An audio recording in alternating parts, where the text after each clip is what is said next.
পশ্চিমবঙ্গের ভোটারদের মধ্যে অনেকেই এখন একটা বিষয় নিয়ে বেশ চিন্তায় আছেন। স্পেশাল ইন্টেন্সিভ রিভিশন মানে এসআইআর শুনানি। সোশ্যাল মিডিয়াতে একটা খবর ঘুরছে যে এই শুনানি নাকি বাতিল হয়ে গেছে। তো এই নিয়ে একটা বিরাট বিভ্রান্তি তৈরি হয়েছে। অনেকেই ভাবছেন বিষয়টা ঠিক কি, সত্যি কি বাতিল হয়ে গেল? চলুন এই পুরো ব্যাপারটার একদম ভেতরে গিয়ে আসল সত্যিটা খুঁজে বের করা যায়।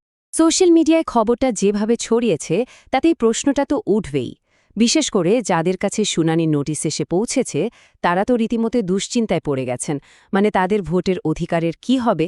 তো এই যে একটা অনিশ্চয়তা, সেটা কাটাতেই আজকের এই আলোচনা। আমরা একদম আসল ঘটনাটা কি সেটাই দেখব। এখানেই কিন্তু আসল ব্যাপারটা। গুজবটা কি? যে সব এসআই শুনানি নাকি বাতিল। কিন্তু সত্যিটা ঠিক এতটা সোজাসাপটা নয়। এর মধ্যে একটা ব্যাপার আছে। মানে বিষয়টা এমন নয় যে হয় হ্যাঁ বা না। আসলে সব শুনানি বাতিল হয়নি। হয়েছেটা কি, কিছু প্রযুক্তিগত ভুলের জন্য যে নোটিশগুলো গেছিল শুধু সেইগুলো শুনানিটা আপাতত থামিয়ে রাখা হয়েছে। এটাই আসল কথা। আচ্ছা, তো গুজব নিয়ে তো অনেক কথা হলো। এবার চলুন গুজবের জট ছেড়ে একদম তথ্যের মূল জায়গায় যাওয়া যাক। মানে সরাসরি সরকারি নির্দেশিকায় কি বলা হচ্ছে সেটা একবার দেখে নিই। আশা করা যায় তাহলে এই পুরো ব্যাপারটা জলের মতো পরিষ্কার হয়ে যাবে। দেখুন, এই যে নির্দেশিকা, এটা এসেছে একেবারে পশ্চিমবঙ্গের মুখ্য নির্বাচনী আধিকারিকের অফিস থেকে। মানে এর থেকে নির্ভরযোগ্য সোর্স আর হয় না। আর আমাদের আজকের আলোচনার ভিত্তিও কিন্তু এটাই। এই নির্দেশিকার বিষয়বস্তু দেখলেই বোঝা যাচ্ছে যে পুরো সমস্যার মূলে আছে সেই ২০০২ সালের পুরনো ভোটার তালিকাটা। কিন্তু প্রশ্নটা হলো, একটা সামান্য টেকনিক্যাল ভুল থেকে এত বড় একটা বিভ্রান্তি তৈরি হলো কি করে? এর পেছনে কিন্তু একটা নির্দিষ্ট কারণ আছে।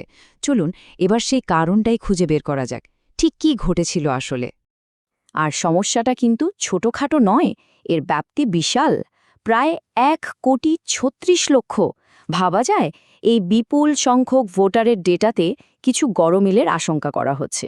আর পশ্চিমবঙ্গের মোট ভোটারের তুলনায় এই সংখ্যাটা কিন্তু অনেক বড়। তো এই কারণেই বিশেষ সংশোধন বা এসআইআর এর দরকার পড়েছে। তাহলে এই গোলমালটা শুরু হলো কোথা থেকে? আচ্ছা, একটা উদাহরণ দিই।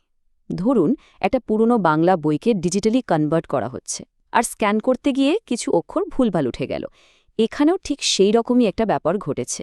২০০২ সালের যে বাংলা ভোটার তালিকা ছিল সেটাকে যখন ইংরেজিতে কনভার্ট করা হয় তখনই এই গণ্ডগোলটা বাধে। তো এই যে আমরা বলছি প্রযুক্তিগত ত্রুটি বা আনম্যাপড ভোটার, এটা আসলে কি জিনিস? খুব সহজ করে বললে এটা সিস্টেমের একটা ভুল। এআই বা কৃত্রিম বুদ্ধিমত্তা দিয়ে যখন বাংলা নাম ইংরেজিতে ট্রান্সলেট করা হচ্ছিল, তখন অনেক নামের বানানে ছোটখাটো ভুল হয়ে যায়। আর তার ফলে সিস্টেম একজন আসল ভোটারকেও আনম্যাপড বলে দাগিয়ে দিয়েছে। অর্থাৎ এটা কিন্তু কোনো ভোটারের ভুল নয়, এটা পুরোপুরি সিস্টেমের একটা সমস্যা। যাই হোক, এই সমস্যাটা যখন ধরা পড়ল তখন নির্বাচন কমিশন এটা সমাধানের জন্য একটা নতুন আরও ভালো পদ্ধতি নিয়ে এসেছে। চলুন এবার দেখে নেওয়া যাক যে এই নতুন সংশোধিত প্রক্রিয়াটা ঠিক কিভাবে কাজ করবে। এই নতুন প্রসেসটা কিন্তু বেশ ইন্টারেস্টিং। প্রথমত, অফিশিয়ালরা নিজেরাই পুরনো ড্রাফট রোল দেখে ভুলগুলো খুঁজে বের করবেন। এরপর যদি ছোটখাটো কোনো সমস্যা থাকে তাহলে বুথ লেভেল অফিসার বা বিএলওরা হয়তো বাড়িতে গিয়েই ডকুমেন্ট ভেরিফাই করে নিতে পারেন। তার মানেটা কি দাঁড়ালো? আসল ভোটারদের হয়রানি কিন্তু অনেকটাই কমে গেল। শুধুমাত্র যাদের তথ্যে খুব বড় আর সিরিয়াস কোনো গরমিল আছে শুধু তাদেরকেই শুনানির জন্য ডাকা হবে। আর সবচেয়ে বড় কথা হলো, কর্তৃপক্ষ কিন্তু নিজেরাই এই ভুলটা স্বীকার করেছে। এটা খুব জরুরি একটা বিষয়। তাদের নোটিশ থেকেই এই লাইনটা নেয়া, যেখানে বলাই হচ্ছে যে এটা একটা অনিচ্ছাকৃত টেকনিক্যাল ভুল। কর্তৃপক্ষ যখন ভুলটা স্বীকার করছে তার মানে তারা এটা সমাধান করতে চায়। আচ্ছা, এবার সবথেকে জরুরি প্রশ্নটাতে আসা যাক।